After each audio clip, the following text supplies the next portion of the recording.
কখনো কখনো উপন্যাসের ওই ছেঁড়া পাতাটা আমরা উল্টাতে চাই না, কিন্তু ওই পাতাটার পরেই সবথেকে সুন্দর অধ্যায়গুলো অপেক্ষা করে থাকে। আর যদি ওই ছেঁড়া পাতাটা উল্টাতেই আমার ভয় করে? আর আমি যদি আপনার হাত ধরে ওই ছেঁড়া পাতাটা উল্টাতে সাহায্য করি, দেবেন দেবেন সেই সুযোগ আমায়?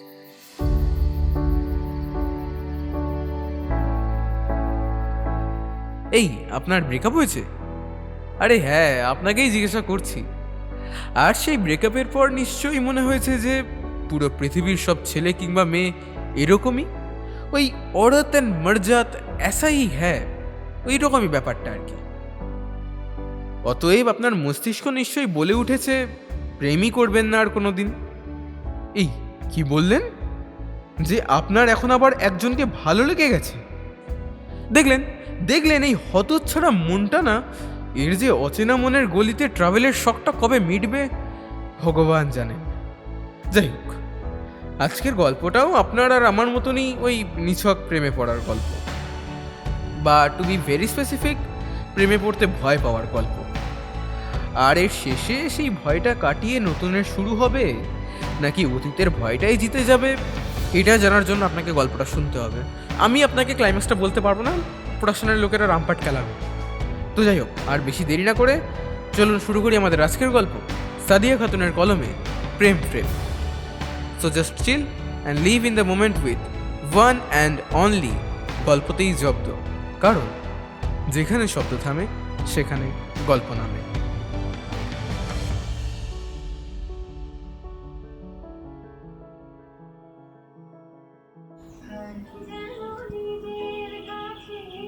দাদা, ও রিতদা। ড্রয়িং রুমে বসে টিভি দেখছিলেন মুকুলবাবু। কিরে, কি হয়েছেটা কি? কাকু, দাদা কই গো? আসছেন উনি।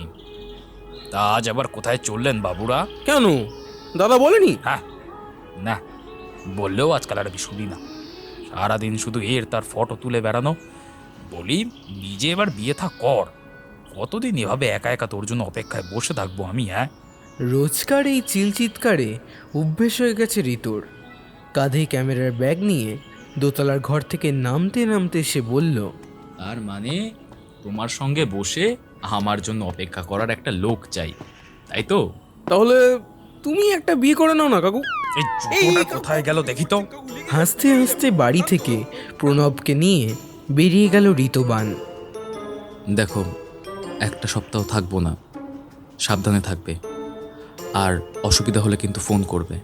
ভগবানের কাছে প্রার্থনা করি যেখানে যাচ্ছি সেখানে যেন কোনো মেয়েকে তোর পছন্দ হয়ে যায়, একেবারে বিয়ে থা করে বাড়ি ফিরিস যেন। না বাবা, এটা দুঃস্বপ্নেও হবে না।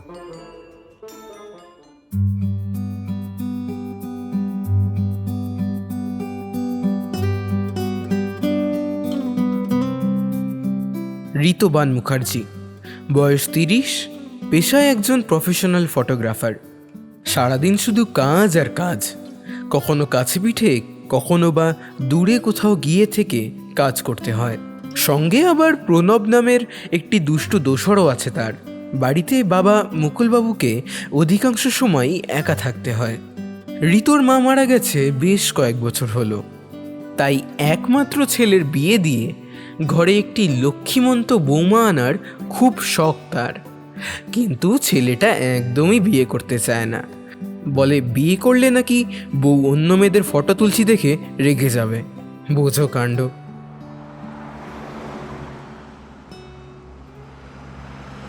গাড়িতে বসে চা খেতে খেতে প্রণব ঋতুকে জিজ্ঞাসা করলো, দাদা তুমি সত্যি বিয়ে করে নিতে পারো তো? হ্যাঁ, সেই কাজ থেকেই ফুরসত পাই না। লাস্ট কবে নিজের ফটো তুলেছি মনে নেই।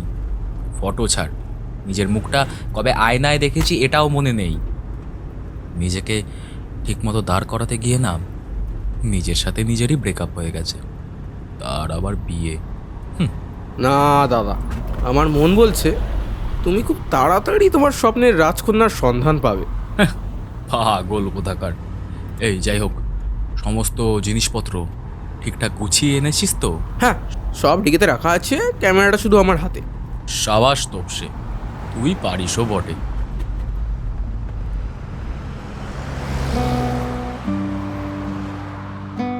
এবারের ফটোগ্রাফির কাজ এসেছে শিলিগুড়ি থেকে। যদিও বাড়ি থেকে শিলিগুড়ির দূরত্ব খুব বেশি নয়, তাও সন্ধে সন্ধে বেরিয়ে পড়েছে তারা। আজ গিয়ে ভালো করে রেস্ট নিতে হবে। কাল থেকে টানা কাজ, আশীর্বাদ, মেহেন্দি, সঙ্গীত, আইবুড়ো ভাত, গায়ে হলুদ সব পরপর। নিঃশ্বাস ফেলার আর সময় পাবে না এরপর। শিলিগুড়ির এক নামকরা উকিলের মেয়ের বিয়ে, সুন্দর করে ফটো তুলতেই হবে তাদের। ঋতুর ছবি তোলার হাত খুব ভালো।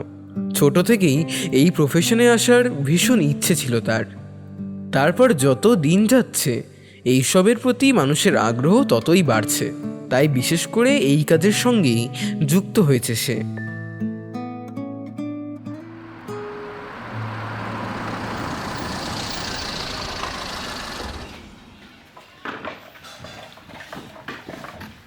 ঋতবানদের ভাড়া করা স্করপিওটা শিলিগুড়ি রায়বর্মন বাড়িতে যখন এসে পৌঁছালো, তখন তারা দেখতে পেল বাড়িটি বিশাল বড়।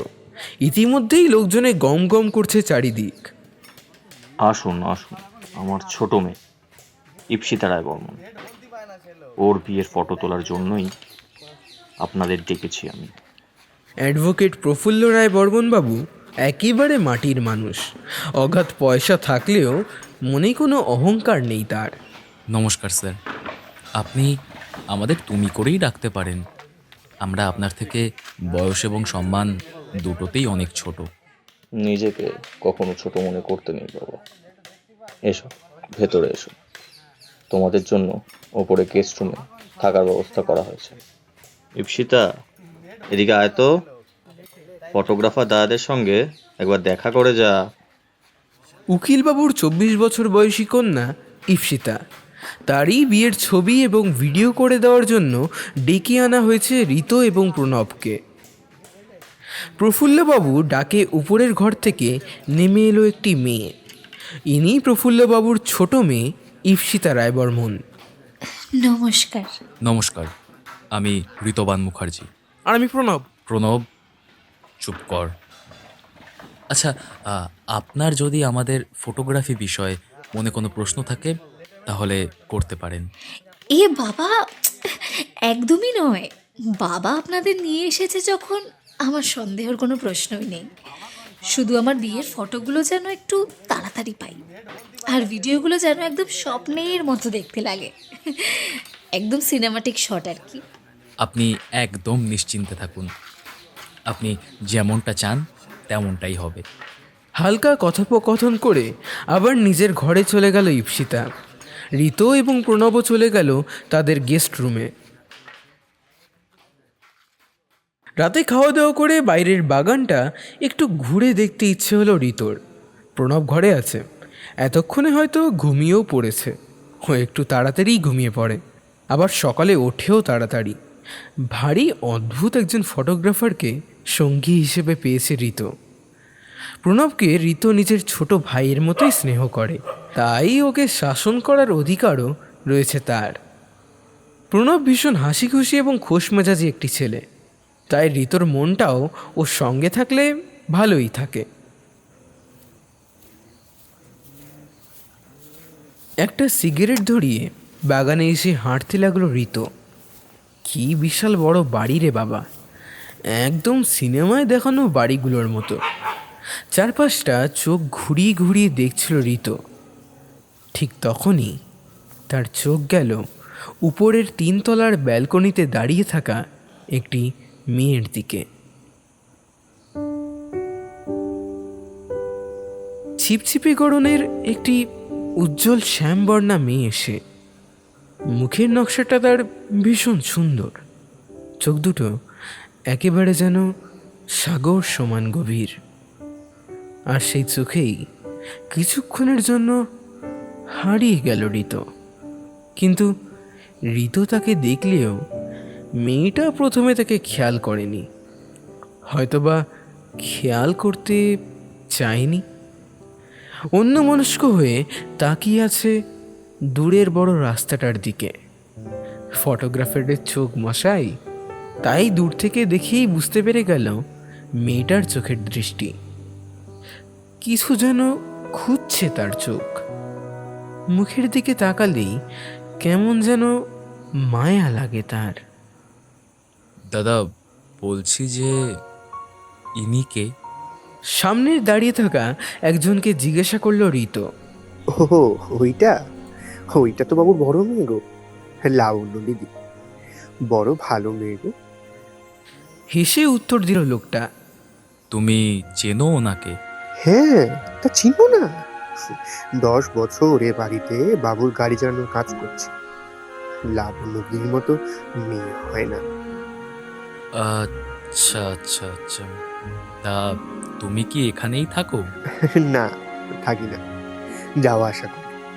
এখন ইপসিতা দিদির বিয়ে তো, তাই বাবু কদিন বাড়তি কাজের জন্য থাকতে বলেছে। এক্সট্রা পয়সাও দেবেন বলেছে। না, ঋতু লোকটার সঙ্গে আর বেশি কথা বাড়ায় না। একটু সরে এসে সিগারেট খেতে খেতে লাবণ্যের দিকে বেশ খানিকক্ষণ তাকিয়ে থেকে কি যেন একটা বোঝার চেষ্টা করে যাচ্ছে সে। লাবণ্যের চোখ দুটো একেবারে স্থির, অপলক। কোন খেয়ালে যেন হারিয়ে আছে মেয়েটা। গায়ে একটা লাল রঙের ওড়না জড়ানো, পরনে একটা সবুজ কুর্তি, চুলগুলো খোলা, এলোমেলো। মুখে কোনো তেমন সাজগোজ নেই, তাও যেন সে সুন্দর। প্রকৃত সৌন্দর্য বুঝি একেই বলে। হঠাৎ করেই ঋতুর দিকে ফিরে তাকালো সে। ঋতু চমকে গিয়ে ইতস্তত করতে করতে তার হাত থেকে সিগারেটটা মাটিতে পড়ে গেল। তারপর মেয়েটির দিকে পুনরায় তাকাতেই দেখল মেয়েটা ইতিমধ্যেই ব্যালকনি ছেড়ে চলে গেছে। তারপর নিজের ঘরে ফিরে ঘুমিয়ে পড়ল সে। পরের দিন সকাল সকালই উঠে পড়ল তারা। আজকে ইপসিতার আশীর্বাদ, তাই সকাল থেকেই বাড়িতে তোড়জোড় একেবারে শুরু হয়ে গেছে। এই যে তোমরা ব্রেকফাস্ট করেছো? না আন্টি। এই লাবু, ওদের নিয়ে গিয়ে একটু খাওয়ার ব্যবস্থা করে দে না। দীপা দেবীর আওয়াজে পাশের ঘর থেকে লাবণ্য ছুটে এলো। তারপর তাদের দুজনকে নিয়ে গেল ডাইনিং রুমে। গীতাদি, একটু লুচি ভেজে দাও না গরম গরম, আর হলে ওনাদের দিয়ে দিও, ঠিক আছে? আমি বোনের কাছে আছি, প্লেট রেখে গেলাম, তুমি একটু বেড়ে দিও ওনাদের। এই বলে লাবণ্য ডাইনিং রুম থেকে চলে গেল। অথচ ঋতুর চোখ দুটো এক নাগাড়ে লাবণ্যকে দেখে চলেছে তখনও। লাবণ্য যদিও একবারের জন্য তার দিকে ঘুরেও তাকায়নি, কিন্তু তবুও সে তাকেই দেখছে। দাদা, লুচি খাও, লুচি খাও। লুচি খাওয়াতে যে এসেছে তাকে ওরকমভাবে দেখো না। পরে তোমার যে বউ হবে তার হাতেই কিন্তু লুচি খেতে হবে, কিচ্ছু করার নেই। প্রণব, তুই আবার শুরু করলি তো? আমি আবার কি করলাম? তুমিই তো ওই দিদিটাকে সেই থেকে হা করে দেখে যাচ্ছ। চুপ! খেতে বসে তো কথা কিসের? হ্যাঁ, খা না চুপচাপ। আমি তো খেতে আর ফটো তুলতেই এসেছি, তুমি তো সেই এসে থেকে মেয়ে দেখে বেড়াচ্ছ। চোখ পাকিয়ে প্রণবের দিকে তাকাতেই সে চুপ করে খেতে শুরু করলো।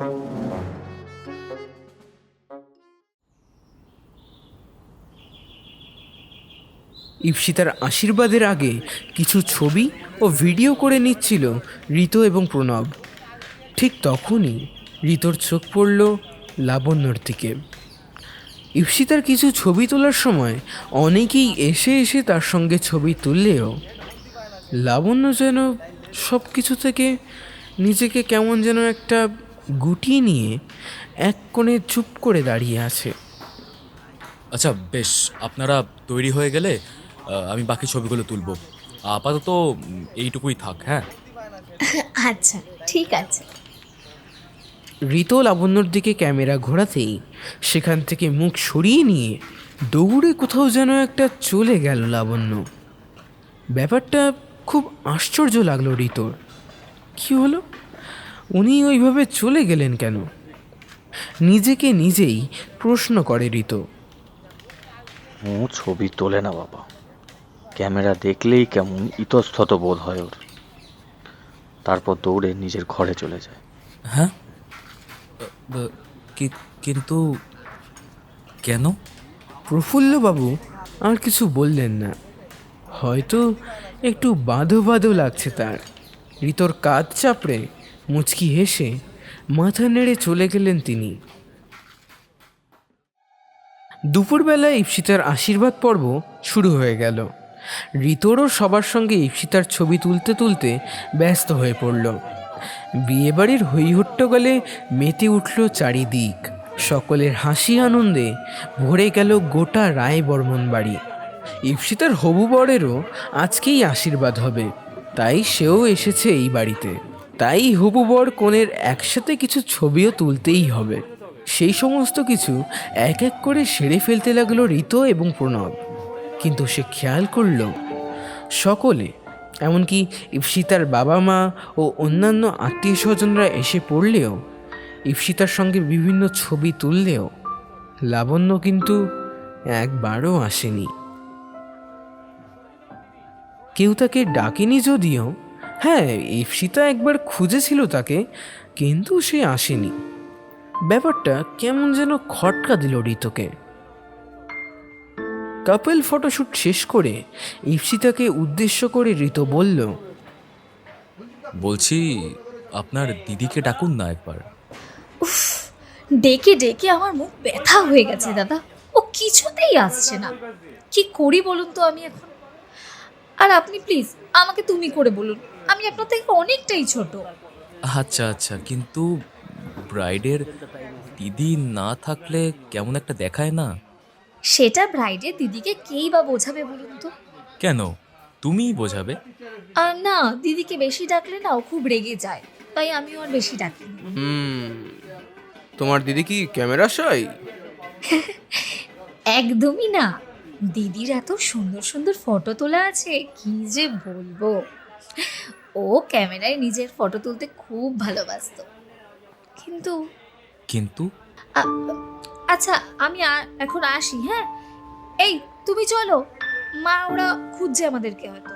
ঈপ্সিতা কেমন যেন একটা ইতস্তত বোধ করে তার হবু বরকে নিয়ে সেখান থেকে চলে গেল। ব্যাপারটা সত্যি গোলমেলে লাগে ঋতর। লাবণ্যর যে খুব বেশি বয়স তা তো নয়, ঈপ্সিতার থেকে মেরে কেটে বছর তিনেকের বড় হবে হয়তো। এই বয়সী মেয়েরা তো ছবি তুলতে ভীষণ ভালোবাসে। তাহলে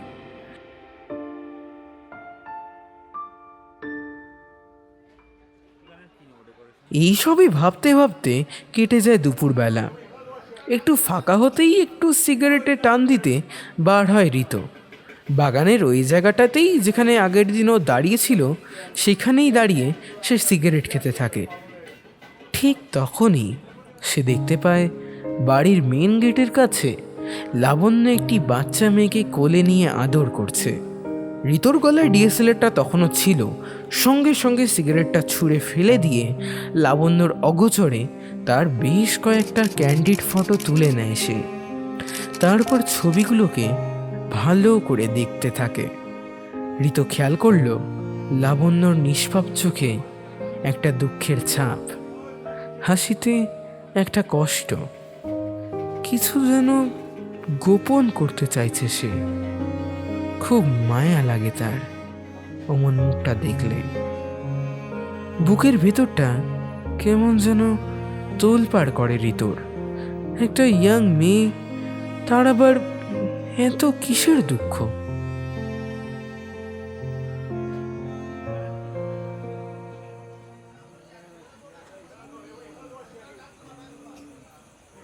সন্ধেবেলায় আজ আর কোনো অনুষ্ঠান নেই, তাই বিয়েবাড়ির বাকি টুকটাক কাজের ছবি তুলতে হবে ঋতদের। ফুল সাজানো, তত্ত্ব সাজানো, এই সবেরই। সেই মতো কাজও শুরু করে তারা। তখনই লাবণ্যর ব্যাপারে একটা বড় সত্য জানতে পারে ঋত। বোনের বিয়েতে তেমন কোনো কাজেই হাত লাগাতে দেখেনি ঋত লাবণ্যকে। ওর বয়সী আরও মেয়েরা বাড়িতে আছে, সবাই সব কাজ মিলেমিশে করলেও সে কোনো কাজ করছে না। তাই একটা ভালো ছবিও আসছে না লাবণ্যের। বোন বারবার ডাকলেও দূরে দাঁড়িয়ে মুচকি হাসে সে। ইপ্সিতার বিয়ের শাড়ি দেখার জন্য আত্মীয় স্বজনরা এলে দীপা দেবী তাকে শাড়িটা এগিয়ে দিতে বলেন। লাবু, সীতার বিয়ের শাড়িটা ওখানে আছে, একটু এনে দে না মা। দিচ্ছি মা। এই না না লাবু, তুই দাঁড়া, আমি আনছি। কেন মাসিমণি, আমি এনে দিচ্ছি, তুমি বসো না। আরে হ্যাঁ, তুই বস না, লাবুই এনে দিচ্ছে। ও না হয় ছোট, বোঝে না, তুই তো বুঝিস। চোখ দিয়ে কি যেন সব ইশারা করলেন তিনি। লাবণ্যই বেনারসিটা আনুক। লাবু যা তো, নিয়ে আয়। না থাক, তোমরা বসো, আমি একটু আসছি। কোথায় যাচ্ছিস? ফোনটা ফেলে এসেছি ওই ঘরে, ওটাই নিয়ে আসছি। এই তো আপনার ফোনটা। লাবণ্যর হাতের দিকে উদ্দেশ্য করে বলে উঠল ঋতু, কিন্তু তারপরই লাবণ্যর রক্তবর্ণ চোখ দুটো দেখে ভয় পেয়ে যায় ঋতু। আর কোনো কথা বাড়ালো না সে। লাবণ্যর চোখ দুটো জলে টলটল করছে। সে দৌড়ে উপরের ঘরে চলে গেল, আর তারপর জোরে ধাক্কা দিয়ে দরজাটা বন্ধ করে দিল সে। বাবা, তোমরা একটু বাইরে যাও, না হলে তোমাদের ঘরে যাও, আমি একটু পরে তোমাদেরকে ডেকে নেব। ঠিক আছে আন্টি। ঋতু বাইরে দাঁড়িয়ে ক্যামেরার লেন্সটা মুছছিল আর ভাবছিল এমন কি হলো যার জন্য লাবণ্য ওইরকম করে দৌড়ে ঘরে চলে গেল, আর সে কাঁদছিলই বা কেন। ঠিক তখনই তার কানে বোধহয় কিছু কথা ভেসে আসে। শুনলাম লাবুর মাসি নাকি ওকে বিয়ের জিনিসে হাত দিতে বারণ করেছে। এই নিয়ে তো দীপা আর ওর মাসির কি তর্ক বিতর্ক করে বাবা। নিজেরা আলাদা করে কথা বলবে বলেই তো আমাদের বাইরে বের করে দিল। ওদেরও বাবা সত্যি, ও কি বা বিয়ের কাজে রেখেছে কেন? আচ্ছা, ও তো বিধবা নয় রে বাবা, বিয়েও তো ভাঙেনি, শুধু বিয়ে হওয়ার আগে বিয়ে ভেঙেছে। এতে এমন আচরণ করার কি আছে? আর তো বাচ্চা একটা মেয়ে, ওর মনটা কেমন লাগে বলো তো এমন করলে? আর তাছাড়া ওরা শিক্ষিত পরিবার, ওদের এরকম চিন্তা ভাবনা কি শোভা পায়? তুমি শোনোনি, ইপ্সিতার বরের সঙ্গে তো লাবুর বিয়ের কথাই তো আগে উঠেছিল, কিন্তু সেই ছেলেটার ওকে পছন্দ হয়নি, রংটা একটু চাপা বলে নাকি ভালো লাগেনি। নিশ্চয়ই ছেলেটার মায়ের পছন্দ হয়, নালে আজকালকার ছেলেরা আবার ওই রং চং দেখে নাকি অত।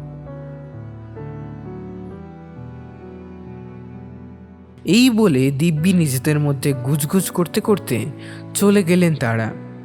লাবণ্যর ব্যাপারে এই কথাটা শুনে খুব কষ্ট হয় ঋতুর।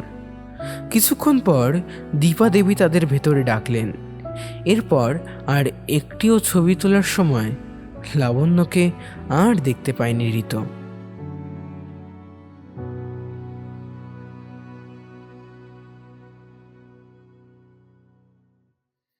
ঋতুরা সমস্ত কাজবাজ মিটিয়ে নিজেদের রুমে ফিরে আসার সময় ইপ্সিতা তাদের ডাকলো। দাদা, কাল আমার মেহেন্দি সেরেমনি, সন্ধেবেলায় অনেক সুন্দর সুন্দর ছবি তুলে দেবে কিন্তু আমার। হ্যাঁ, আরে সে আর বলতে, নিশ্চয়ই। কিন্তু তোমাকে একটা কথা জিজ্ঞাসা করব। হ্যাঁ বলো না। তোমার ও দিদি। আসবে না, খুব কষ্ট পেয়েছে, খুব কাঁদছিল। ও, কিন্তু কেন? মানে আমি এসে থেকেই ওনাকে এভাবেই দেখে যাচ্ছি।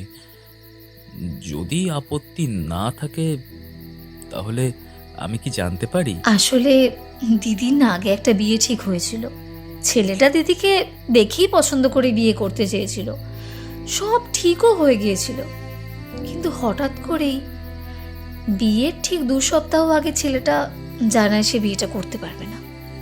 কেন জানি না, কোনো রকম কোনো ঝগড়া বিবাদ হয়নি জানো, তাও কি যে হলো, ওর বিয়েটা ভেঙে গেল। তারপর থেকেই দিদি ওই রকম হয়ে গেল, চুপচাপ। একবার তো সুইসাইডও করতে গিয়েছিল, ভাগ্যিস আমি এসে গিয়েছিলাম। ও তো প্রায় সেন্সলেস হয়ে গিয়েছিল, ঘুমের ওষুধের ওভারডোজ হয়ে গিয়েছিল। সে যে কি দিন গিয়েছিল বাবা। ঋতুর মনটা খারাপ হয়ে গেল। কি মানসিকতা আজকালকার লোকেদের! এমন প্রাণবন্ত একটা মেয়েকে এইভাবে তিলে তিলে শেষ করে দিতে একটু বিবেকে বাঁধছে না তাদের? তারপর থেকেই তো দিদি ওরকম খিটখিটে হয়ে গেল। আমায় আগে অনেক ভালোবাসতো, হ্যাঁ এখনো বাসে, তবে আগের মতো আর হাসাহাসি করে কথা বলে না। সারাক্ষণ মন খারাপ করে বসে থাকে একটা ঘরে। কতবার ফটো তোলার জন্য ডেকেছি, ও ফটো তুলতে আগে কত ভালোবাসতো। ওর বিয়ের ফটোগ্রাফার তো ঠিকও হয়ে গিয়েছিল, কত প্ল্যান করেছিল, এইভাবে সাজবো, ওইভাবে ফটো তুলবো। সব ওই ছেলেটা নষ্ট করে দিয়ে চলে গেল। আমার দিদিকে পুরো শেষ করে দিল ছেলেটা। দিদি এখন ফটো তোলা তো দূর, আয়নায় নিজের মুখটাও দেখে না। বলে নাকি ওর গায়ের রং চাপা বলে ওকে কেউ পছন্দ করে না, তাই ওর নিজেকে দেখতে ঘেন্না করে। সীতা, এই সীতা, কোথায় তুই? হ্যাঁ এই তো মা, এক্ষুনি আসছি। এই আমি আসি, হ্যাঁ। আর তোমরা যে এসব কিছু জানো আমার মা বা দিদিকে কাউকে বলো না, ঠিক আছে? না না, এ বিষয়ে তুমি নিশ্চিন্তে থাকতে পারো। আমাকে ভরসা করে বলার জন্য তোমাকে ধন্যবাদ। না বলে কি উপায় আছে? আমাদের বাড়ির যা সব লোকজন, আজ তো সবে আশীর্বাদ পর্ব গেল, আর আজই এত হাঙ্গামা করলো মাসিমণি। আরও যে দিন যাবে আর কত যে কী সব হবে, তাই যাতে তোমাদের মনে কোনো প্রশ্ন না থাকে তাই বলে দিলাম। আসি আমি, হ্যাঁ আসি।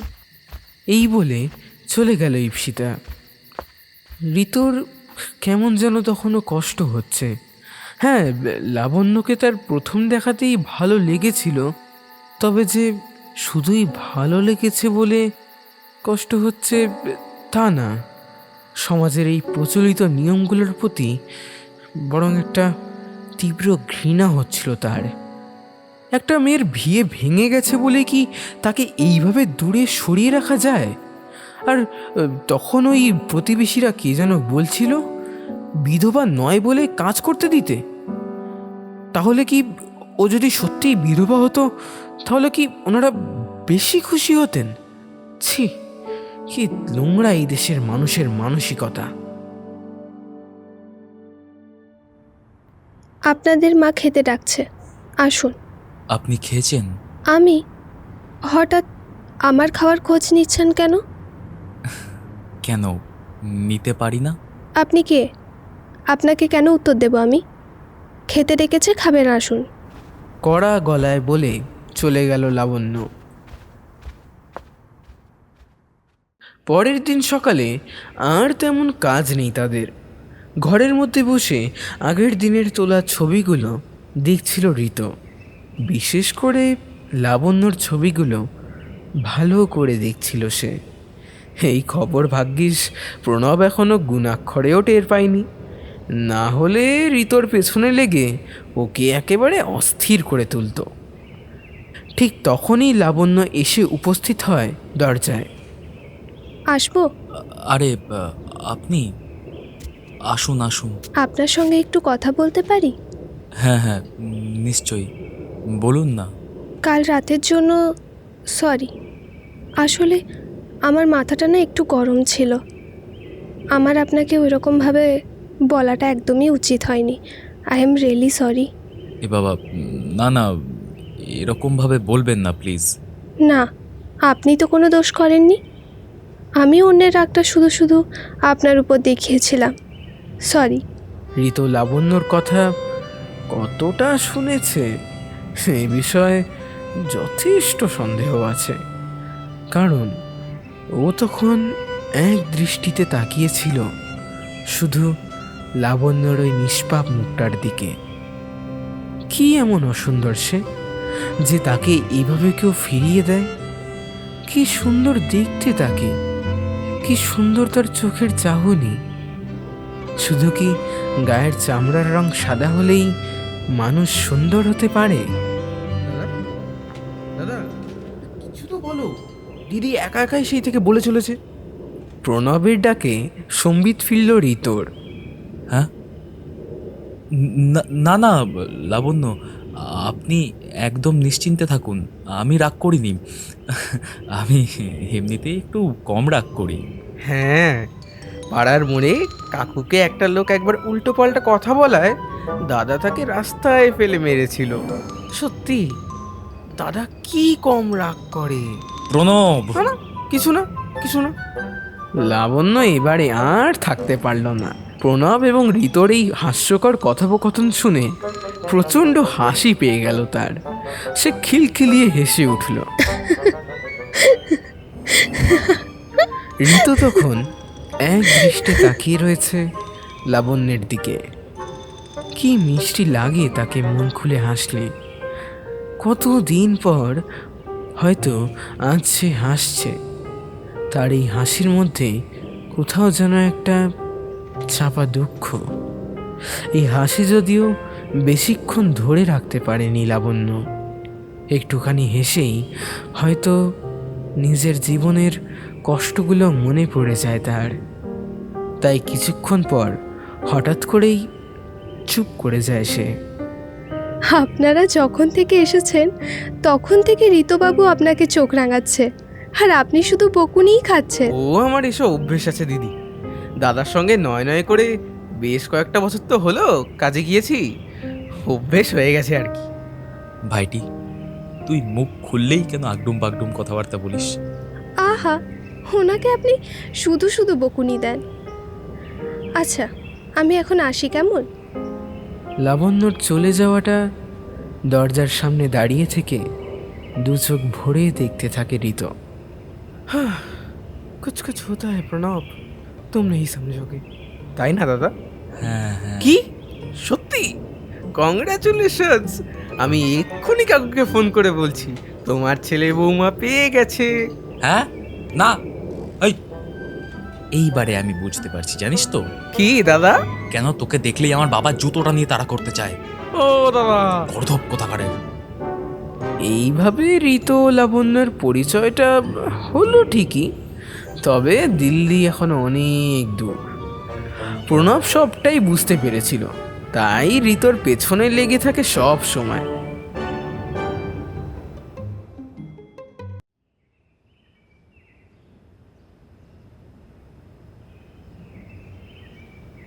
সকালবেলা জলখাবার খেয়ে বাইরে দাঁড়িয়ে বাড়ি সাজানো দেখতে দেখতে একটু গল্প করছিল ঋত এবং প্রণব।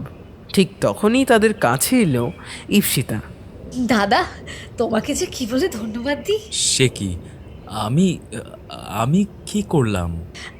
আজ দিদি আমার সঙ্গে নিজে থেকে কথা বলেছে। আগে একদম চুপচাপ থাকতো, না ডাকলে সাড়াই দিত না, আর আজও নিজে সেধে আমার সঙ্গে কথা বলেছে। থ্যাংক ইউ সো মাচ দাদা। সকালে তোমাদের ঘর থেকে এসে হাসতে হাসতে তোমাদের কথা বলছিল। আরে এতে ধন্যবাদ জানানোর কি আছে, দাদা তো নিজের মনে করে। প্রণব! গোল গোল করে চোখ পাকিয়ে ঋত প্রণবের দিকে তাকালো। ও আসলে নিজেকে গুটিয়ে নিতে নিতে এমন হয়ে গেছে। সে যাই হোক, আপনাদের সঙ্গে যে তাও কথা বলেছে এই অনেক। আজ সন্ধ্যায় সবাই কিন্তু পাঞ্জাবি আর চুড়িদার পরছে, তোমরাও কিন্তু পাঞ্জাবি পরবে। হ্যাঁ, এই রে, এ তো বড়ই অদ্ভুত আবদার করে ফেললে বোন আমার। ড্রেস কোড সবার জন্য, ইনক্লুডিং ফটোগ্রাফার্স অলসো। সে বস্তু তো আনিনি আমি। আমি আমি আমি এনেছি, তবে আজকের জন্য না, বিয়ের দিন পরবো বলে। হ্যাঁ, তো আজকে সেটাই পরে নিও। প্রণব বড় হাসায়। ঈপ্সিতা ওর অমন কাণ্ড দেখে হেসে গড়িয়ে পড়ছে। এদিকে ঋত তাকে চোখ পাকিয়ে পাকিয়ে ক্লান্ত হয়ে গেছে। তুই দরকারের থেকে এত বেশি কথা কেন বলিস? তুমি বউয়ের দিদিকে দেখতে পারো, আর আমি বউকে দেখলেই দোষ। ব্যাড লাক, বউয়ের তো বিয়ে ঠিক হয়ে গেছে রে। ধুর ধুর ধুর। দুপুর গড়াতেই বাড়ির শিউলি আর রজনীগন্ধার গন্ধে ভরে উঠেছে। বাড়ির প্রতিটা কোণ সেজে উঠেছে গাঁদা, গোলাপ আর শিউলিতে। লাইটের কাজও প্রায় শেষ। বড় বড় করে স্টেজের উপর থার্মোকল দিয়ে লেখা মেহেন্দি। সকলেই আজ গাঢ় সবুজ রঙের পাঞ্জাবি, শাড়ি, চুড়িদার এইসবই পরেছে। বাড়ির ভিতর থেকে থেকেই হাসির রোল শোনা যাচ্ছে। চারতলা রায় বর্মন বাড়ি সেজে উঠেছে আলোকসজ্জায়। ঋতর এই বাড়িতে কাজে এসে যেন কাজের দিকে তেমন মনই নেই। 4 বছরের কাজের অভিজ্ঞতায় এই প্রথম এমন অনুভূতি হলো তার।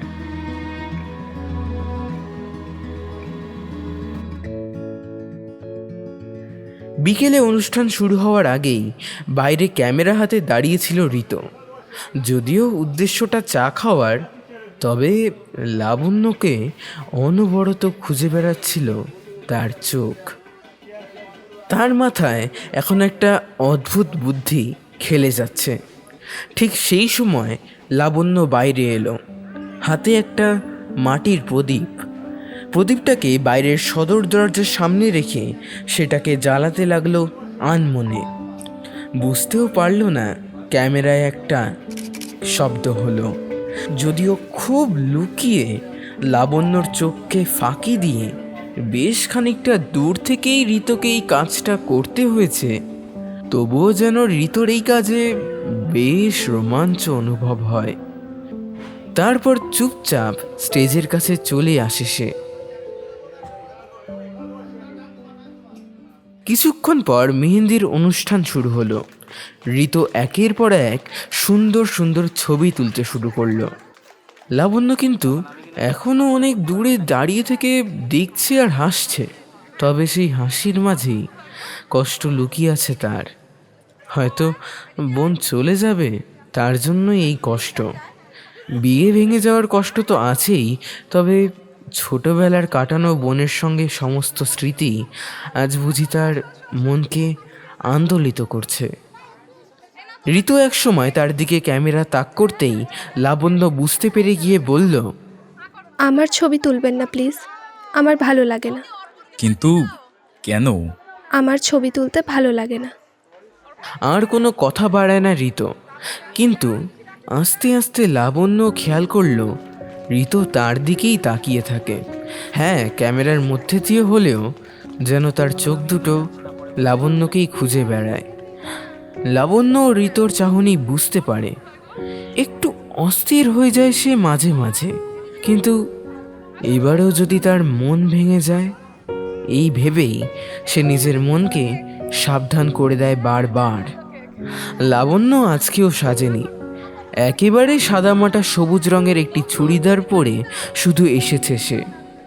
লাবণ্যরও ঋতুকে প্রথম দেখাতেই ভালো লেগে গিয়েছিল।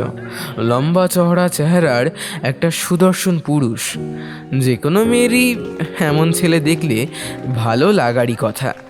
কিন্তু লাবণ্য যতবার ঋতুর দিকে তাকায়, ততবার তার মন থেকে একটা কথাই মাথায় আসে। সব ছেলেরা একরকম, ওরা শুধু সুন্দর দেখতে মেয়ে চায়। ও তোকে আজ দেখছে, কাল অন্য বিয়ে বাড়িতে গিয়ে অন্য কাউকে দেখবে। ও শুধু তোর ইমোশন নিয়ে খেলছে, আর কিছু নয়। একে আর পাত্তা দিস না। ছেলেরা শুধু ফর্সা মেয়েদের পছন্দ করে, তাও তাদের রূপের জন্য। মেয়েদের মনের কোনো দাম নেই ছেলেদের কাছে। দিদি আয় না এখানে, সবাই মিলে আমরা একটা ছবি তুলি। ইপ্সিতার ডাকে সম্বিত ফিরল লাবণ্যর। না মনা, আমায় জোর করিস না লক্ষ্মীটি। আমি এই তো দেখ না, এখানেই তো দাঁড়িয়ে আছি। তুই, মা আর বাবা তোল না। আমি তো আর দুদিন পরে চলে যাব বল। কতদিন তোর সঙ্গে আগের মতো ছবি তোলা হয় না। আয় না দিদি ভাই, আয় না। কতদিন পর আমার লাবু আর সীতাকে একসাথে দেখলাম। চোখ মুছে বলে উঠলেন দীপা দেবী। সত্যি দীপা, মেয়ে দুটো দেখতে দেখতে কতই না বড় হয়ে গেল বলো। এই তো সেই দিন করে হলো দুজনে। লাবণ্য 3 বছরের তখন সীতাকে প্রথমবার দেখে কি খুশিটাই না হয়েছিল মেয়েটা। আজ সেই ছোট্ট বুনুটা চলে যাচ্ছে, কাঁদবে না বলো? ভগবান যে কবে আমার লাবুর দিকে একটু মুখ তুলে চাইবে। আড়ালে চোখের জল ফেলতে লাগলেন রায় বর্মন দম্পতি। এই কাদার সময় একটিও ছবি ঋতু তোলেনি। দাদা, ছবিটা তোলো, কি করছো? কি জানিস তো, কিছু কিছু মুহূর্ত এমনও আসে যেগুলোকে ছবির ফ্রেমে বন্দি করে রাখা যায় না, রাখতে নেই, শুধুই স্মৃতির কোটরে তুলে রাখতে হয়। তুলবো ছবি, কিন্তু ওদের নিজেদের মধ্যে এতদিনকার ভুল বোঝাবুঝিটা আগে মুছুক, তারপর। কিছুক্ষণ পর যখন দুই বোন কান্না থামিয়ে একসাথে আপন মনে হেসে চলেছে, ঠিক তখনই ঋতোর ক্যামেরায় ফ্ল্যাশ জ্বলে উঠল। লাবণ্য তাকাতেই ঋতো এমনভাবে ঘুরে গেল যেন মনে হলো ও বিয়েবাড়িরই অন্য সকলের ছবি তুলছে, কিন্তু আসলে তো মোটেও না।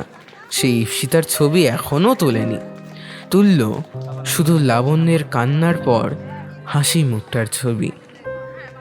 তারপর লাবণ্য সরে যেতে চাইলে ঈপ্সিতা জোর করে সকলের সঙ্গে ওকেও দাঁড় করিয়ে ছবি তুলল, কিন্তু লাবণ্য কোথাও যেন একটা লুকিয়ে গেল ছবি তোলার সময়। ক্যামেরা এতটাই অপছন্দ করতে শুরু করেছে সে। শুধু এক আত্মীয়ের পেছনে দাঁড়িয়ে থাকা তার হাতের সবুজ কাচের চুড়িটাই দেখা গেল ছবিতে। রাত তখন বেশ গভীর, ঘুমিয়ে পড়েছিল ঋতু আর প্রণব। হঠাৎ ঋতুর কানে একটা কান্নার শব্দ ভেসে এলো। প্রণব তো ঘুমেই কুপোকাত, আস্তে আস্তে ঘর থেকে বেরিয়ে বাইরে বের হলে দেখে তাদের ফ্লোরের বারান্দায় দাঁড়িয়ে কেউ দু হাতে মুখ চাপা দিয়ে কাঁদছে। কে কে ওখানে? আমি। সঙ্গে সঙ্গে চোখ মুছে ফিরে তাকালো লাবণ্য। ঋতুদের গেস্ট রুমটাও 3 তলায়, আর লাবণ্য এবং ঈপ্সিতাদের ঘরটাও 3 তলায়। তাই এত রাতে লাবণ্যকে এখানে দেখে অপ্রস্তুত না হলেও খানিকটা অবাকই হলো ঋতু। আপনি এত রাতে এখানে? মানে না, আসলে এমনি। ভয়ই পেয়ে গেছিলাম কোন শাকচুন্নি, ও সরি, পেতনি না দাঁড়িয়ে আছে। কি যে বলেন? তা কাঁদছিলেন কেন? বোন চলে যাবে তাই কষ্ট হচ্ছে? আমি কই না তো। আমাকে মিথ্যা বলে লাভ নেই। ফটোগ্রাফারের চোখ অন্ধকারেও দেখতে পাই কে কি এক্সপ্রেশন দিচ্ছে। খানিক হেসে ওঠে লাবণ্য। লাবণ্য, বলুন। কেন শুধু শুধু নিজেকে এতটা কষ্ট দিচ্ছেন? আমি নিজেকে কষ্ট দিচ্ছি না, আমার ভাগ্যের সাথেই এ কষ্ট এসেছে।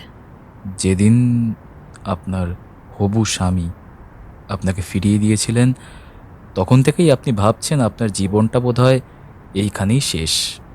কিন্তু লাবণ্য, এইটা একেবারেই ভুল। আপনি কি করে জানলেন এটা ভুল? কখনো কখনো উপন্যাসের ওই ছেঁড়া পাতাটা আমরা উল্টাতে চাই না, কিন্তু ওই পাতাটার পরেই সবথেকে সুন্দর অধ্যায়গুলো অপেক্ষা করে থাকে। আর যদি ওই ছেঁড়া পাতাটা উল্টাতেই আমার ভয় করে?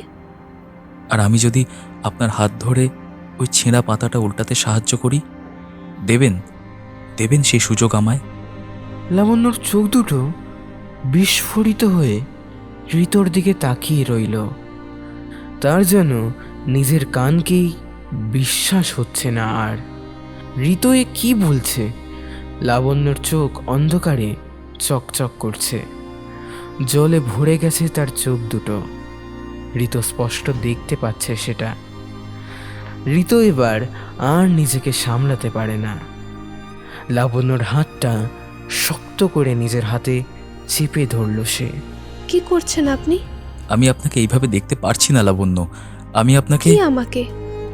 আপনি আমাকে চেনেন কতদিন? হ্যাঁ, এসেছেন তো মাত্র 3 দিন, এর মধ্যেই ভালো লেগে গেল? আর আর কত মেয়েকে এসব বলেছেন শুনি? আমায় দেখছেন অসহায়, বিয়ে ভেঙে যাওয়া একটা দুঃখী মেয়ে, বাবা মায়ের মাথায় বোঝা হয়ে বসে আছি, অমনি না? আপনাদের মতো ছেলেদের না আমার চেনা আছে, ভালোবাসার অভিনয় করবেন আর তারপর এক বিছানায় শুয়ে পড়ার। লাবণ্য! ঋতুর চোখ দুটো রাগে অভিমানে লাল হয়ে গেল। সঙ্গে সঙ্গে লাবণ্যর হাত দুটো ছেড়ে দিল সে। আপনি সকলকে এক মাপকাঠিতে যাচাই করতেই পারেন, কিন্তু ঋতুবান মুখার্জিকে দেখেননি। ঋতুবান মুখার্জি এক পিসি আছে, তাই তার বিষয়ে এতটা নিচু চিন্তা ভাবনা করার আগে একটু ভেবে দেখবেন। আর কোনো কথা বলল না ঋতো। চোখ দুটো দুহাত দিয়ে মুছে লাবণ্যর সামনে থেকে হেঁটে পুনরায় নিজের ঘরে ঢুকে গেল সে। এদিকে বারান্দায় দাঁড়িয়ে নিজের ওপরই নিজের ভীষণ রাগ হতে থাকলো লাবণ্যর। সে কেন এমন করে বলল? নিজের মনের ভার সে কেন অন্যের উপর চাপিয়ে দিচ্ছে? সেই অধিকার তো কেউ তাকে দেয়নি। তারও তো প্রথম দেখাতেই ঋতোকে ভালো লেগে গেছিল। তাহলে তাহলে ঋতোর এই প্রপোজাল কেন মানতে চাইছে না সে? সে কি নিজের অজান্তেই খুব বড় ভুল করে ফেললো?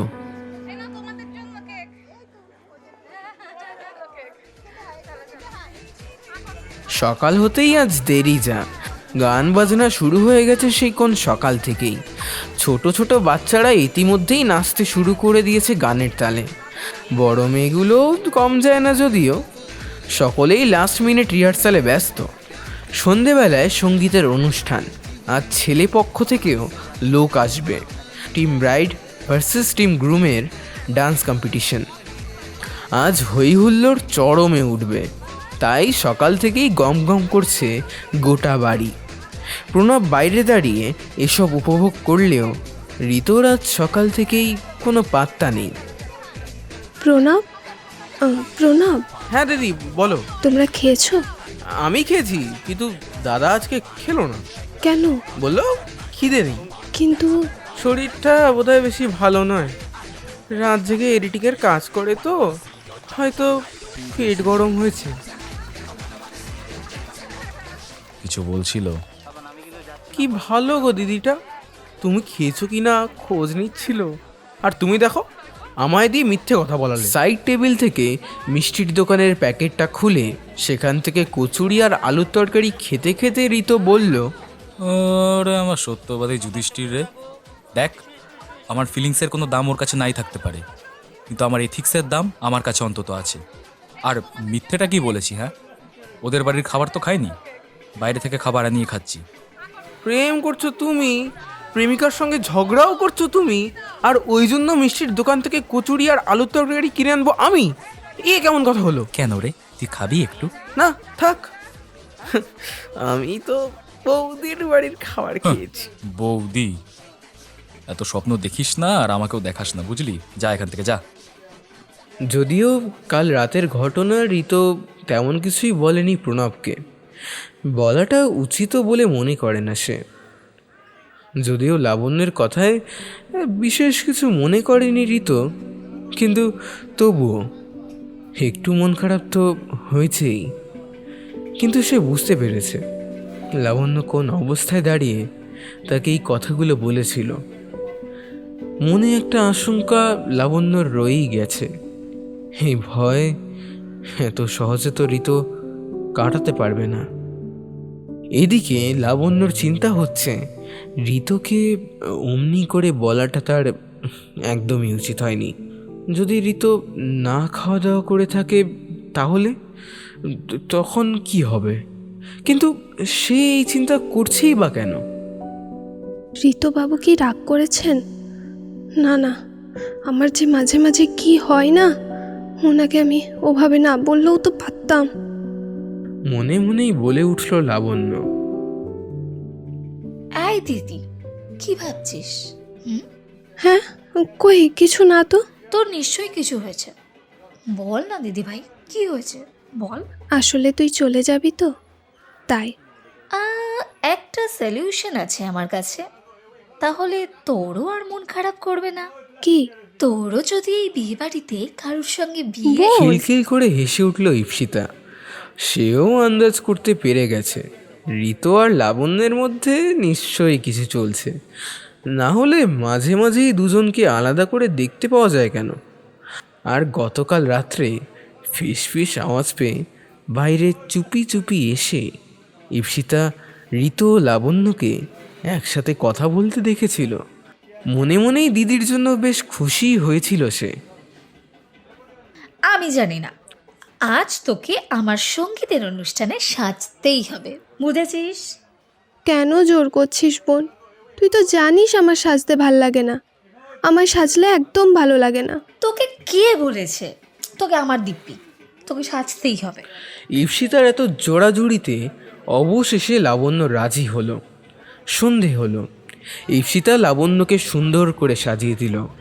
আয়নায় নিজের মুখ দেখতেই কি যে একটা ভয় লাগে তার, তাই ঈপ্সিতা বারবার বললেও আয়নায় নিজেকে দেখেনি সে। ঋতু ও প্রণব অনুষ্ঠানের সমস্ত নাচ গানের ভিডিও রেকর্ড করতে তখন ব্যস্ত। লাবণ্য এক কোণে দাঁড়িয়ে সব কিছু দেখছে এবং ভীষণ পরিমাণে আনন্দ পাচ্ছে। টিম ব্রাইড ভার্সেস টিম গ্রুমের প্রতিযোগিতা ইতিমধ্যেই তুঙ্গে উঠেছে। হাসাহাসি আনন্দে ভরে গেছে বাড়ির সামনের বাগানটা। ঋতু লাবণ্যের সঙ্গে তেমন আজ আর কথা বলেনি, তবে লুকিয়ে লুকিয়ে ঠিকই ছবি তুলেছে তার। লাবণ্যকে এই বাড়িতে আসার পর থেকেই আজ এই প্রথম এত সুন্দর করে সেজেগুজে থাকতে দেখেছে ঋতু। লাবণ্য বেশ কয়েকবার কথা বলার চেষ্টা করেছে ঋতুর সঙ্গে, তবে সে একটু অভিমানবশতই তার সঙ্গে আর কথা বলেনি।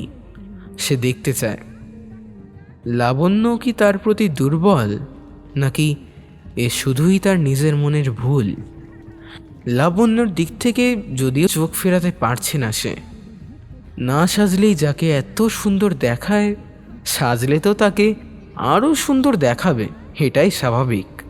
হালকা সবুজ রঙের একটি জরির কাজ করা শাড়ি পরেছে আজকে সে, সেই সঙ্গেই তেমন সাজগোজ, টানা চোখে গাঢ় করে কাজল পরা, ঠোঁটে রানী পিঙ্ক রঙের লিপস্টিক। তাই সেও দিব্যি লাবণ্যর চোখকে ফাঁকি দিয়ে তার বেশ কয়েকটা ছবি তুলেই নিয়েছে। সেই সঙ্গে চলেছে ভিডিওগ্রাফির কাজ। আজ ভিডিওগ্রাফিটা প্রণবের দায়িত্ব, ওকেও তো শিখতে হবে এবার এসব। লাবণ্য আজ বেশ অস্থির। ঋতু অন্যদিন তার সঙ্গে কথা বলার জন্য ব্যাকুল হয়ে থাকে, আর আজ সে ঘুরেও দেখছে না কেন। সারাক্ষণ মুখের সামনে ক্যামেরা ধরেই দাঁড়িয়ে আছে আজ সে। তবে কি ঋতু আর তার দিকে তাকাবে না? এইসব ভাবতে ভাবতেই একটা ফ্ল্যাশের আলো এসে পড়ল লাবণ্যর মুখে। সে বুঝতে পারল ঋতু নিশ্চয়ই তার ছবি তুলেছে। প্রচণ্ড রেগে গেল লাবণ্য, তবে তখনই কোনো জবাব দিল না সে। বাড়িতে প্রচুর লোকজন, এখন সিন ক্রিয়েট করে কোনো লাভ নেই। শুধু শুধু নিজের মান সম্মানের সঙ্গে ঋতুর মান সম্মানটাও যাবে। কিন্তু ঋতুই বা কেন তার ছবি তুলবে? দুদিন হেসে কথা বলেছে বলেই কি সে তার প্রাইভেসি নষ্ট করার অধিকার তাকে দিয়ে দিয়েছে? মনে মনে ভীষণ রাগ হতে থাকে লাবণ্যর। রাতে সমস্ত অনুষ্ঠান শেষ করে সবাই যখন প্রায় চলে গেছে, বাগানটা প্রায় ফাঁকা। সেখানে একটা চেয়ারে বসে ঋতু আজকের তোলা ছবিগুলো বসে বসে দেখছিল। পুরো স্টেজও তখন ফাঁকা। তখন সেখানে লাবণ্য এসে উপস্থিত হয়। ঋতু লাবণ্যকে দেখে একটু অবাক হলো। লাবণ্য, আপনি এখানে? আপনি নিজেকে কি মনে করেন বলুন তো? লুকিয়ে লুকিয়ে আমার ছবি তুলে যাবেন আর আমি এতটাই বোকা যে বুঝতেও পারবো না? আপনি এখানে এসেছেন আমার বোনের বিয়ের ফটো ভিডিও ক্যাপচার করতে, তো সেটাই করুন না। আমার তো বিয়ে নয়, তাহলে আমার ফটো তুলছেন কেন? দেখুন, আমি চাই না এইসব বিষয়ে কোনো লোক জানাজানি হোক। এমনি আমার অবস্থা এখানে গলার কাটার মতো হয়ে আছে। মা বাবা আমাকে না পারছে গিলতে আর না পারছে ফেলতে। আমি তো আপনাকে বারবার বলিনি যে আমার ফটো তুলতে ভালো লাগে না? কিন্তু কেন ভালো লাগে না? শুধুমাত্র একজন ছেড়ে দিয়ে গেছে বলে নিজেকে কেন এতটা ঘেন্না করেন আপনি? আমায় দেখতে ভালো না, আমার ছবি তুলবেন না। আমি আপনাকে এটা শেষবারের মতো বলে দিলাম। কাল এই বাড়িতে আমার বোনের আইবুড়ো ভাত, কাল ওর ছবিই যেন শুধু ওঠে। কাজটা আমার, আমি জানি কিভাবে ছবি তুলতে হয়। আপনি তো সেটা করছেন না ঋতু। বিয়ে বাড়ির বিয়ের নিয়মকানুনগুলোর ছবি তুলুন না, আমায় কেন? আচ্ছা, বিয়েতে কি শুধুই নিয়মকানুন পালন করা হয়? একটা বিয়েতে তো কত রকমের জিনিস হয়ে থাকে, হাসি, মজা, আনন্দ আর কান্নাও।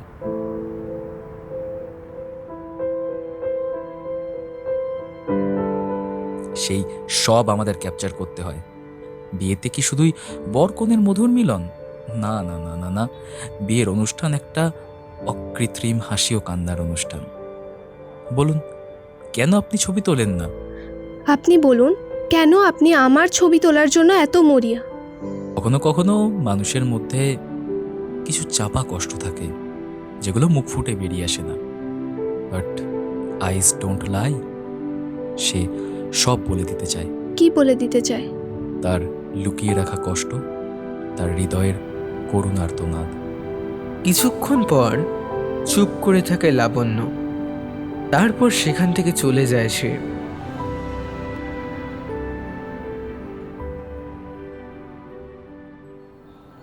পরের দিন সকালে লাবণ্য যখন ঘুম থেকে উঠল, তখন দেখল মা দরজা ধাক্কাচ্ছেন।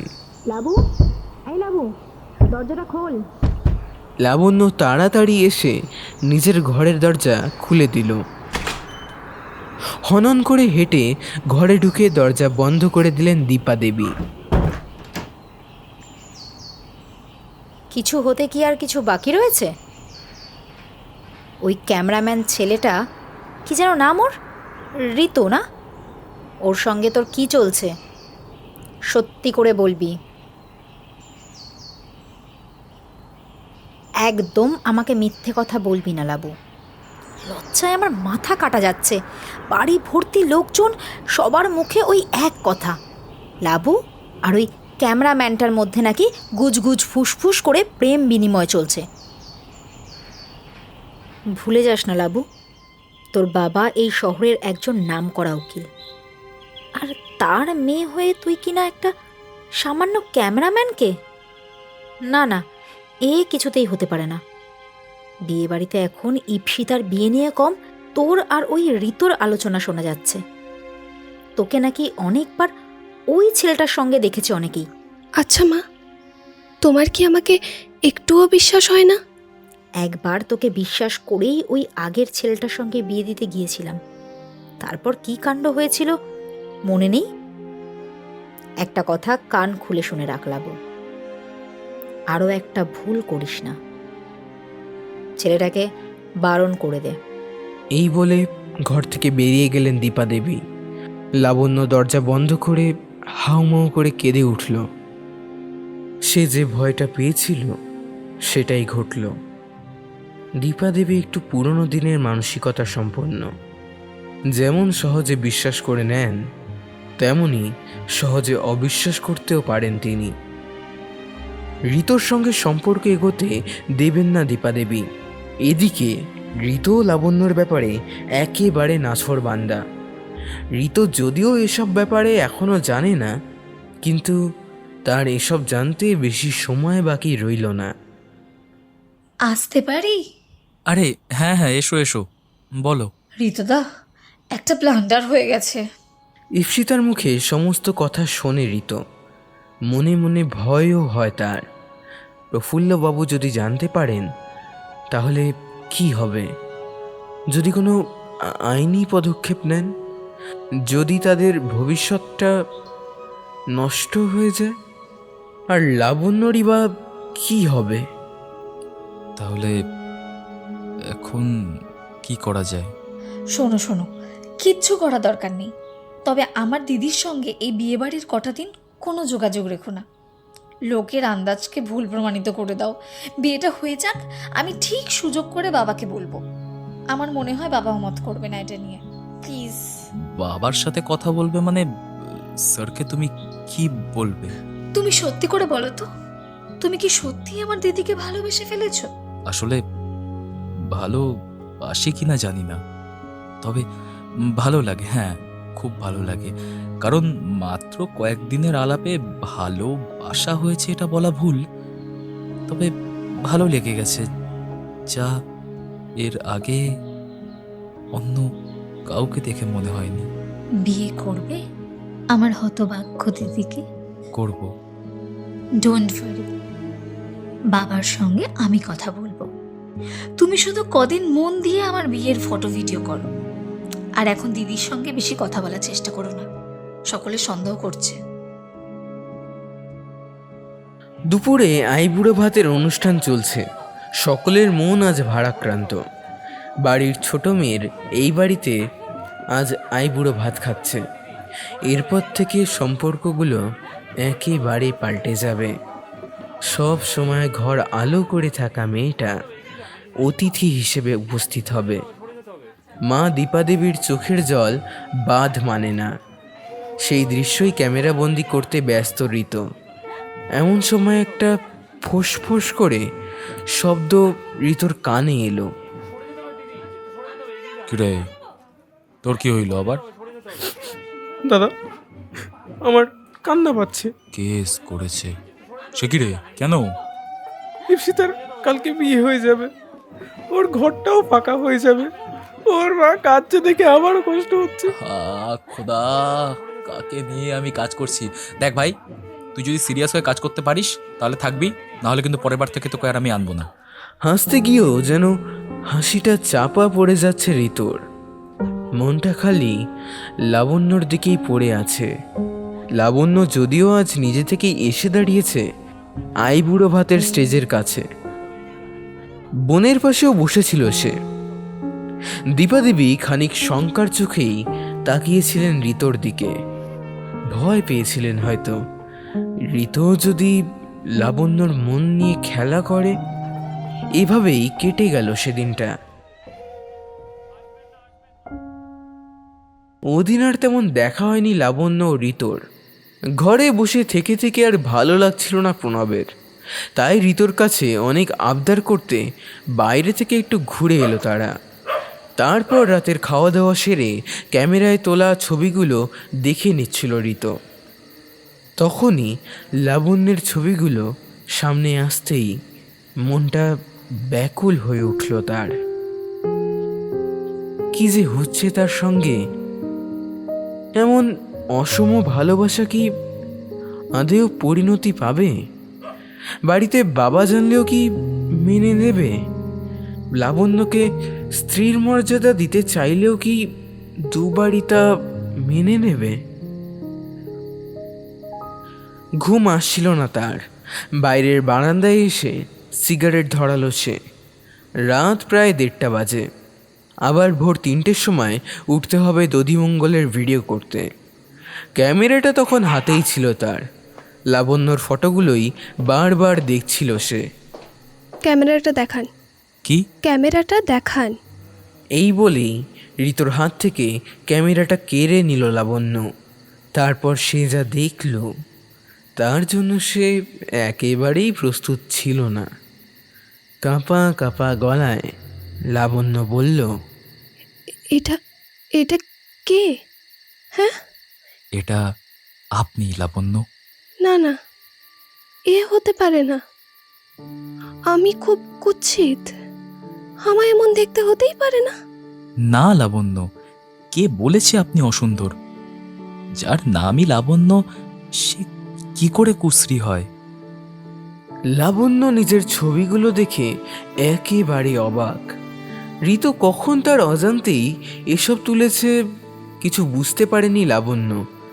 কিন্তু ছবিগুলো এত সুন্দর যে লাবণ্য বলার ভাষা খুঁজে পায় না। তার বিশ্বাসই হয় না যে সেও এমন রূপবতী হতে পারে। লাবণ্য একা বসে প্রদীপ জ্বালছে, কখনো বা নিজের অজান্তেই জানলা থেকে মুখ বাড়িয়ে দূরে তাকিয়ে আছে, কখনো বা ঈপ্সিতাকে মাথায় হাত বুলিয়ে দিয়ে সাহস দিতে দেখা যাচ্ছে ছবিতে। লাবণ্যর এই অকৃত্রিম সৌন্দর্য এবং ঋতুর পটু হাতে সেই দৃশ্যগুলো ফ্রেমবন্দি করে ফেলা, সব মিলিয়ে অসাধারণ ছবি উঠেছে লাবণ্যের। আমি কেন ঋতু? বিয়ে বাড়িতে তো কত সুন্দর সুন্দর মেয়েরা এসেছে, কত বাচ্চারা এসেছে, আমি কেন? কারণ সবাই বিয়ে বাড়িতে ক্যামেরায় ফটো তোলার জন্য আকুল, আর আপনিই একমাত্র যে ক্যামেরা থেকে শত হাত দূরে সরে থেকেছেন। আর আপনার এই পালিয়ে বেড়ানোই আমার কাছে সবচেয়ে অদ্ভুত লেগেছে লাবণ্য। আপনার এই দূরত্বের কারণেই আমার মনে খানিকটা কৌতূহল হয়েছিল। আমায় যে এমন দেখতে হতেই পারে না ঋতু। আমাকে ও বলেছিল আমাকে। কে বলেছে? কি বা এমন বলেছে শুনি? হরো, আপনার সঙ্গে আগে যার? ওই আমায় বলেছে। আমার গায়ের রং চাপা, আমার এত কিসের তেমা? আমায় কোনোদিন কোনো ছেলে ভালোবাসবে না। আমায় শুধু আমার শরীরের জন্য উপভোগ করা যায়। এছাড়া নাকি আমার আর কোনো মূল্যই নেই। আর আপনি সেটা বিশ্বাস করে দিলেন, তাই তো? আমার বিয়ের ঠিক 2 সপ্তাহ আগেও বিয়ে ভেঙেছে ঋতু। ক্যামেরায় যাকে দেখছি, এটা কি সত্যিই আমি? বেশ, আমি না হয় মিথ্যা বলছি, আপনি না হয় মিথ্যা বলতে পারেন, আপনার বাবা মা বোন সবাই মিথ্যা বলতে পারে, কিন্তু এই ক্যামেরাটা একটা জড় বস্তু তো কখনো মিথ্যা বলতে পারে না লাবণ্য।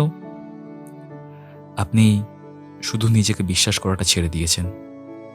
লাবণ্যর চোখ দুটো অন্ধকারেও আনন্দে জল করছে। তার এমন অপরূপ সৌন্দর্য যা আর কেউ আগে কখনো তাকে দেখায়নি।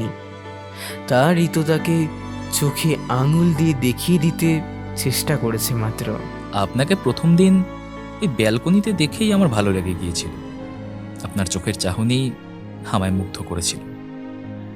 আমি জানি না এত তাড়াতাড়ি কাউকে ভালোবেসে ফেলা যায় কিনা, কিন্তু আমার আপনাকে ভালো লাগে, খুব ভালো লাগে। লাবণ্য আর নিজেকে ধরে রাখতে পারে না। সমস্ত আড়ষ্টতা ও লাজুকতা ভুলে গিয়ে জাপটে ধরে ঋতুকে। লাবণ্য, ঋতু কি করবে এখানে বুঝতে পারে না। ঋতুর ঠোঁটে হাত চাপা দিয়ে লাবণ্য বলল, দেখুক, আমিও তাকে বলবো আমি এবারে আর কোনো ভুল করিনি। আমার সত্যিকারের ভালোবাসার লোক এসে গেছে। ঋতু লাবণ্যের কপালে একটা চুমু দিয়ে এখন আসি। বলল, ভোরে উঠতে হবে আবার। এরপর দুজনেই ঘরে চলে গেল। কিন্তু ঋতুর আনন্দের ঠিকানা যে আর নেই। লাবণ্য নিজে থেকে ভালোবাসার কথা বলেছে, তাই ঘুমই আসছে না তার। ভোর হতেই উলুধ্বনি ও শাকের শব্দে বাড়ি জেগে উঠল। দধিমঙ্গলা হলো, জল সইতে যাওয়া হলো, গায়ে হলুদের অনুষ্ঠানও শুরু হলো। ঋতু আজ ভিডিওগ্রাফি করার সময় বুঝতে পারল আজ সে যে লাবণ্যকে দেখছে তা একেবারে অন্য একজন। আজ সে হাসছে, মন খুলে আনন্দ করছে। দীপাদেবীর দূরে দাঁড়িয়ে কিছুটা অবাক দৃষ্টিতেই তার মেয়ের এমন পরিবর্তন দেখছেন। মনে মনে খুশি হলেও আত্মীয় স্বজনদের কটু কথা যেন হজম হয় না তার। তিনি ভালোই বুঝতে পারছেন ঋতু এবং লাবণ্যের মধ্যে নিশ্চয়ই কিছু গড়ে উঠেছে। না হলে যে মেয়ে নিজের আত্মবিশ্বাস একেবারে হারিয়ে ফেলেছিল, সে আবার এই প্রাণবন্ত কি করে হয়ে উঠল? কি ভাবছো দীপা?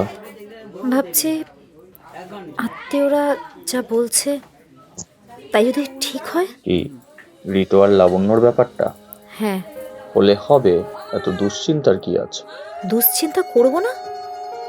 তুমি এত বড় একটা উকিল, তোমার ছোট মেয়ের বিয়ে হচ্ছে নামকরা বিজনেসম্যানের সঙ্গে, আর তোমার বড় মেয়ের বিয়ে হবে কিনা একটা সামান্য ফটোগ্রাফারের সঙ্গে। কোনো কাজকেই ছোট করো না দীপা। কিন্তু কিন্তু ও কি আমার মেয়েকে সত্যি সুখে শান্তিতে রাখতে পারবে? ভুলে যেও না দীপা, যখন আমার আর তোমার বিয়ে হয় আমিও তখন এত সম্পত্তির মালিক ছিলাম না। সময় দাও, আস্তে আস্তে সব ঠিক হয়ে যাবে। ঋতু যদি এসে আমাদের লাবুর সঙ্গে বিয়ের প্রস্তাব দেয়, নিশ্চয়ই আমি রাজি হয়ে যাব। এক মনে ক্যামেরা করছিল ঋতু। এমন সময় হঠাৎ করে তার মুখে কে যেন একটা এসে হলুদ মাখিয়ে দিল। ক্যামেরার ভেতর থেকেই আঙুল ঘুরিয়ে এসে দেখল লাবণ্য একগাল হেসে তার মুখে হলুদ মাখিয়ে দিয়ে দৌড়ে চলে যাচ্ছে। প্রণবকেও বিয়েবাড়ির কিছু মানুষ এসে অল্প হলুদ মাখিয়ে দিয়েছে, সেটাও ক্যামেরায় ক্যাপচার করে নিল ঋতু। ঋতুর যেন আজ ভিতর থেকে একটা প্রশান্তি কাজ করছে। লাবণ্যর হাসি মুখটাই সে এতদিন দেখতে চেয়েছিল।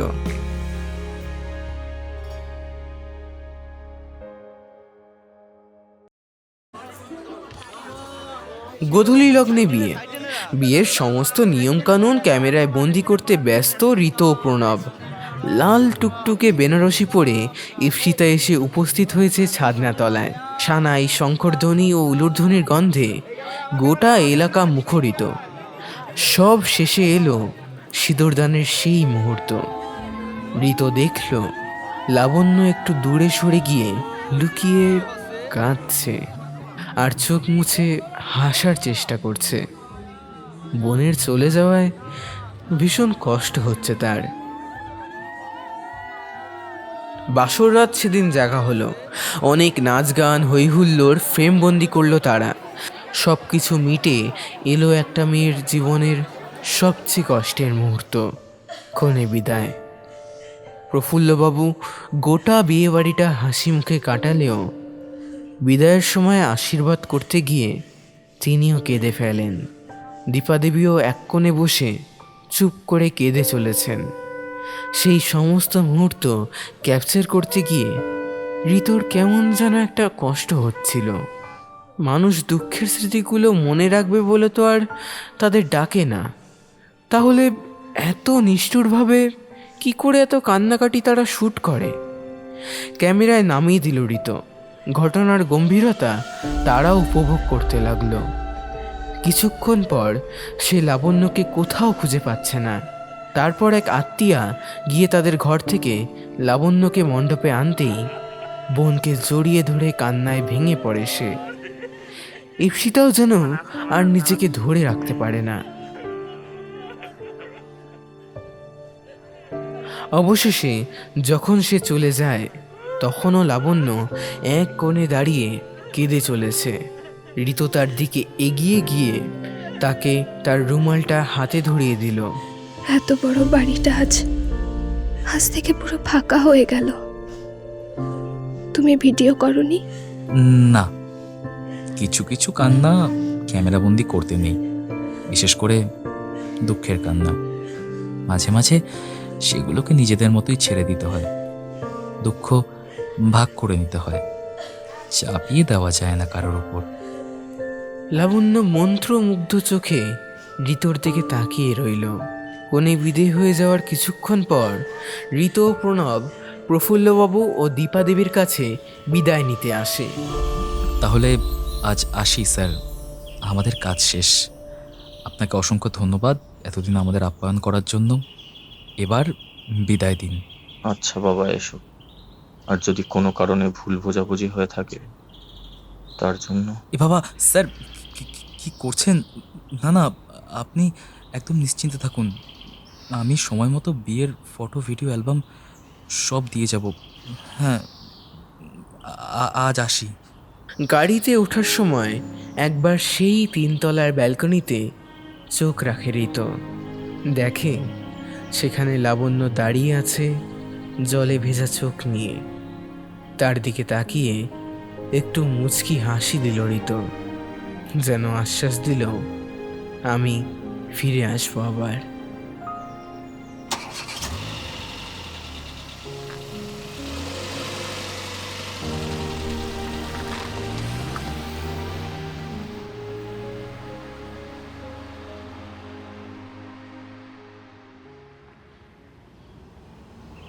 মাসখানেক পর হঠাৎ একদিন সকালে রায়বর্মন বাড়িতে এসে হাজির হয় ঋতু। বিয়ের ভিডিওর পেন ড্রাইভ এবং ফটো অ্যালবাম দিতে এসেছে সে। সেগুলো দিতে এসেই প্রফুল্লবাবুকে একটা প্রস্তাব দিয়ে বসলো সে। স্যার, আন্টি, আপনাদের দুজনকে আমার একটা কথা বলার আছে। হ্যাঁ, বেশ তো, বলো কি বলতে চাও। আসলে বিয়ে বাড়িতে কিছু অনাকাঙ্ক্ষিত ঘটনার জন্য আমি ক্ষমা প্রার্থী আপনাদের কাছে। তবে যে কথাটা আজকে বলতে চাই সেটা হলো, আমি আমি আমার বাড়িতে আমার বাবাকে লাবণ্যর ব্যাপারে বলেছিলাম যে আমি লাবণ্যকে পছন্দ করি, বিয়ে করতে চাই। আমার বাবা রাজি হয়েছেন। এখন একান্তই যদি আপনাদের আপত্তি না থাকে, আমি আপনাদের লাবণ্যর হাত ধরতে চাই সারা জীবনের জন্য।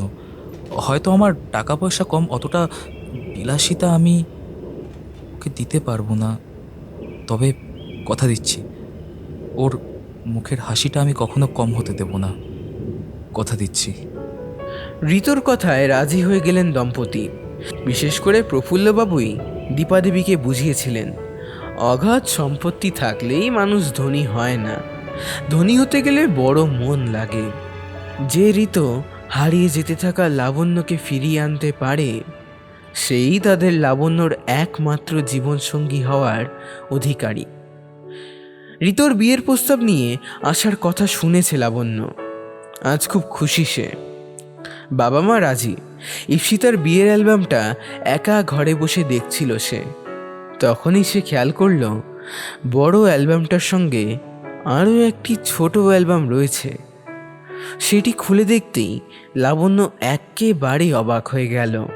তার যে ক্যান্ডিড ফটোগুলো ঋতু লুকিয়ে তুলেছিল, সেইগুলো দিয়েই সাজানো সেই ছোট্ট অ্যালবামটা। তার শেষ পাতায় সুন্দর লাল কালি দিয়ে লেখা, মম জীবন যৌবন, মম অখিল ভুবন, তুমি ভরিবে গৌরবে, নিশীথিনী সম।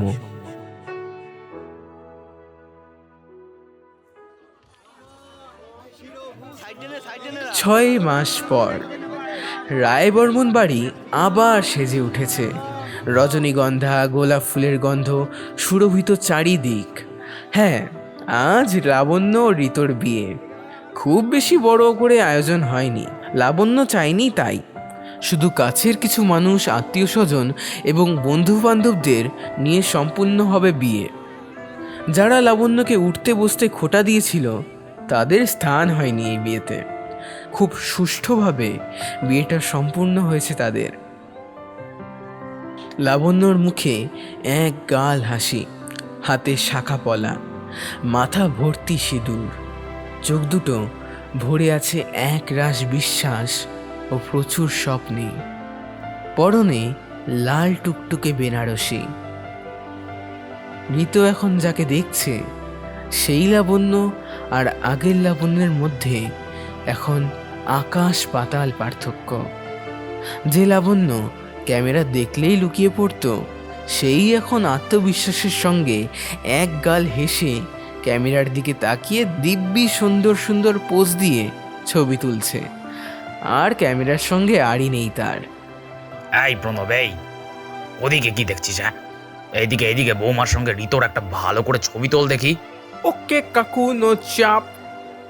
দাদা, লোকের বিয়ের তো অনেক ছবি তুললে, এবার নিজের বিয়ের ছবিটাতে আসো।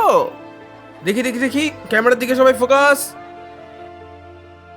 Smile please.